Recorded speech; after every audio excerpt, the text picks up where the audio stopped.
What your self-employed friends are doing at 2 p.m. on a Tuesday in the middle of the summer.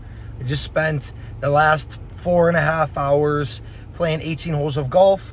I happened to get the opportunity to play a round of golf just now with a gentleman who has 35 years of entrepreneurial experience. He has over $180 million in assets under management.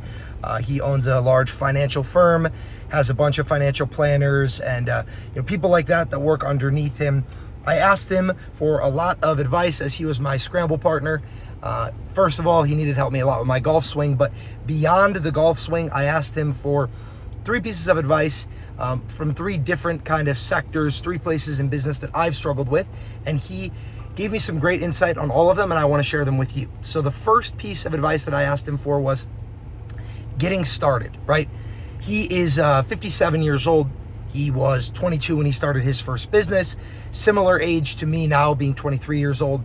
I said, when you were getting started and you knew you wanted to be an entrepreneur, what was it that you did and how did you put yourself in a position to be where you are 35 years now in the future, multiple $1 million of net worth, tons of real estate, rental, personal, everything.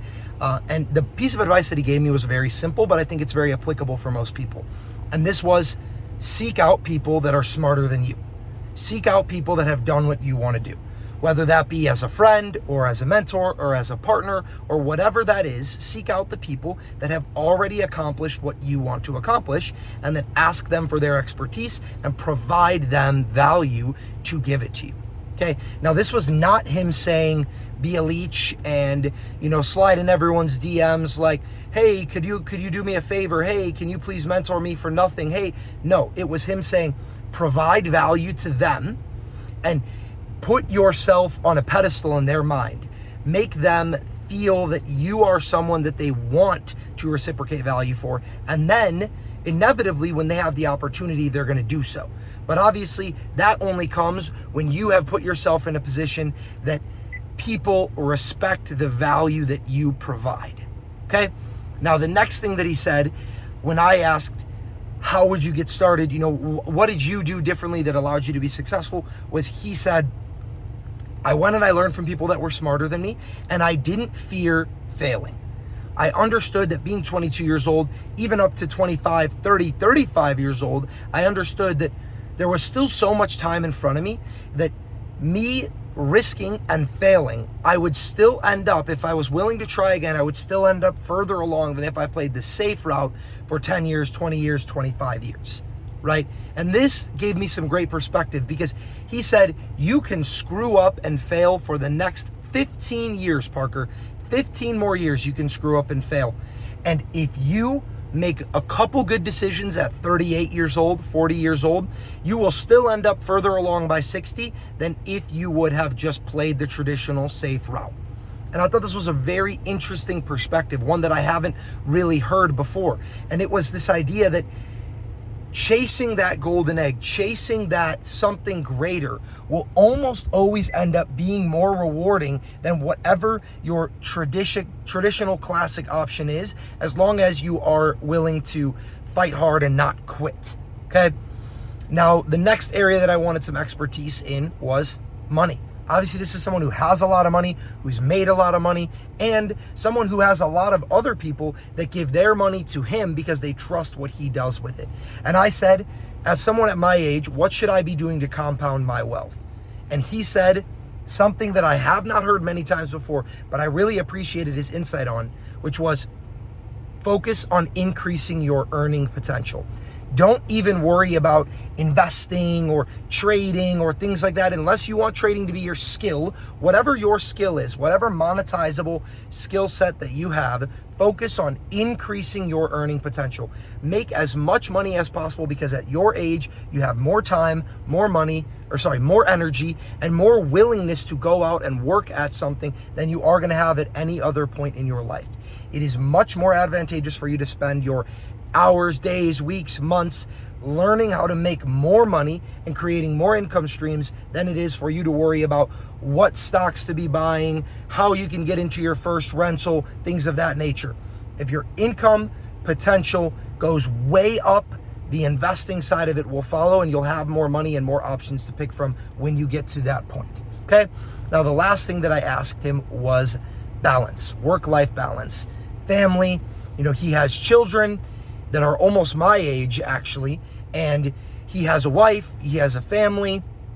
How do you balance it? How do you do it? Someone that has inevitably a lot of stress, a lot of moving pieces, a lot of things to do any given moment of any day. And yet here he is, he's out on the golf course. At this point, he's retired, but how did he manage it in the build up to where he is now? And he said, you don't need to worry about balance until you have things that need to be balanced, right? Don't worry about work-life balance as a 23-year-old. Don't worry about work-life balance as a 26-year-old. When you're married, worry about wife-life balance. Then when you have children, worry about children-life balance. Don't make some arbitrary work-life balance that's fake, that, is like, you shouldn't be working more than 40 hours a week. You shouldn't be working more than 50. No. When it's time to play, play. When your wife needs attention, when your husband needs attention, give that to them. When your children need attention, give that to them. But otherwise, there's nothing innately wrong about working a lot. As a matter of fact, he said that there's a lot of things right about working a lot. When you're working, you can't make bad decisions. You can't do stupid things. You can't spend money. You can't lose money. And when you are so focused on this balance, on not overworking yourself, especially as a young adult, you find that you're going to have a lot of idle time. Because just being like, well, I shouldn't be working more than 10 hours a day to go and sit on the couch and watch TV or watch a movie or play a video game, there's no value in that. You should be spending as much of that time as possible working and making more money, so that in the future, when you do have things that are desperately clawing for your attention to get you away from work, you have more time to spend away from work, and you have more flexibility, and you're not trying to piecemeal your spare time at that point in your life. Basically, if I could sum it all up very quickly for you, what he told me was, this chapter of your life is for work. This chapter of your life is for building skills, building relationships, having experiences, trying and failing. And then when you get into your 30s, 40s, from there, that is when you should be trying to make your millions, retire, spend all your time with your family, spend time doing things that you love. And in the short term, focus on growth and skills and relationships. And from there, you can't lose in the long term. I really appreciated his perspective. He had a killer golf game as well. I shot terrible, but I'm not a great golfer. So if you guys are people that are in a similar situation to me, or maybe you're not, maybe you're looking to get started, hopefully this advice can kind of instill some confidence in you, right? Everything that he said was go for it. Now is the time to bet on yourself, to try to do what you can do, because you have so little to lose as a young adult. When you get older, when you have more to lose, more at stake, you have to make different decisions. And you have to think about risk and money and finances differently than you do now.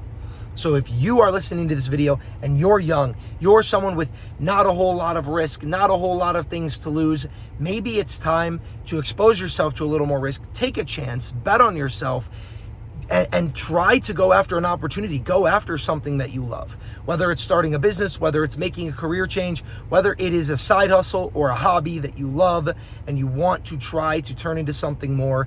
Let this be your sign to take that leap of faith. And don't take it from me, take it from someone who has made millions and millions of dollars in real estate and in business, and has done things successfully for longer than I've even been alive.